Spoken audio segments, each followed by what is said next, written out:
नमस्कार दोस्तों, राम और रावण युद्ध में युद्ध हार जाने पर भी रावण की ही जीत होगी। क्या यह रावण की रणनीति का एक हिस्सा था? और क्यों रावण अंत तक इसी जिद पर बना रहा कि वह राम से युद्ध करके जीतेगा, जबकि उसको सबने सलाह दी थी कि माता सीता को लौटा दो और राम से क्षमा मांग लो, अभी भी तुम्हारा कल्याण हो सकता है। लेकिन उसने किसी की बात नहीं सुनी और अपनी जिद पर ही अड़ा रहा। रावण की इसी सोच का हम आज आकलन करते हैं।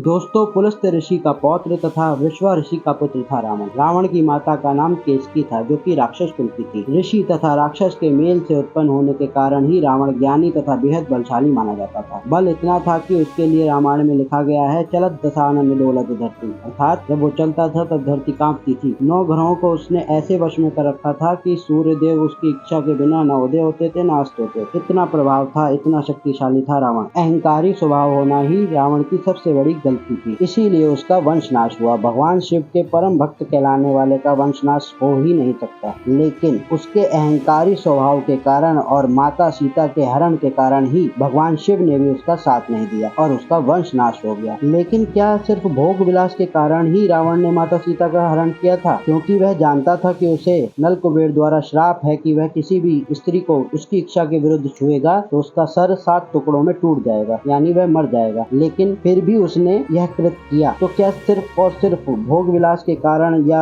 शूर्पणखा के कारण ही उसने यह सब किया था? नहीं, उसकी एक सोच और भी थी, जो कि कई कथावाचक अपनी कथाओं में बताते हैं कि रावण मूर्ख नहीं था। एक वास्तविकता यह भी हो सकती है कि उसे सब पता था कि जो स्त्री वो लाया है वह माता लक्ष्मी है तथा राम स्वयं भगवान विष्णु है, लेकिन वह भगवान शिव को ही सर्वश्रेष्ठ मानता था और उन्हीं का भक्त था। तो ज्ञान के अहंकार के कारण उसने सोचा कि भगवान विष्णु को तो मैं हरा नहीं सकता, लेकिन भगवान विष्णु इस समय राम रूप में हैं और एक साधारण मनुष्य हैं, यानी अपने सबसे कमजोर रूप में हैं। यदि उनके इस रूप में मैं उनसे जीत गया तो मैं खुद ईश्वर बन जाऊंगा, और यदि हार गया तो ईश्वर के हाथों से मृत्यु होने पर मेरा उद्धार ही होगा, मोक्ष ही मिलेगा। इसीलिए उसने अपने आगे किसी की भी सलाह नहीं सुनी और जिद पर अड़ा रहा। धार्मिक प्रवृत्ति के स्वभाव वाले विभीषण को भी उसने इसीलिए अपने से दूर कर दिया, जिससे वह बच जाए, क्योंकि उस समय पूरे आर्यवर्त में यह चर्चा थी कि राम ही भगवान विष्णु का अवतार है। रामायण के युद्ध में रावण 2 बार युद्ध करने गया। पहली बार वह निशस्त्र होकर वापस आ गया था और उसने यह पूरा आकलन कर लिया था कि यह राम भगवान विष्णु ही हैं, क्योंकि साधारण मनुष्य मेरा यह हाल नहीं कर सकता, भगवान द्वारा ही मेरा यह हाल हो सकता है। तो वह पूरा आश्वस्त हो गया था कि यह जरूर भगवान विष्णु ही हैं। इसीलिए उसने अपने पूरे परिवार को पहले युद्ध में भेजता रहा, फिर जाकर अंत में स्वयं युद्ध करने के लिए गया। रावण को पता था, जीत हो या हार, यश हो या अपयश, दोनों स्थितियों में ही उसका कल्याण है। जीत गया तो भगवान शिव के बाद दूसरा स्थान प्राप्त करेगा और हार गया तो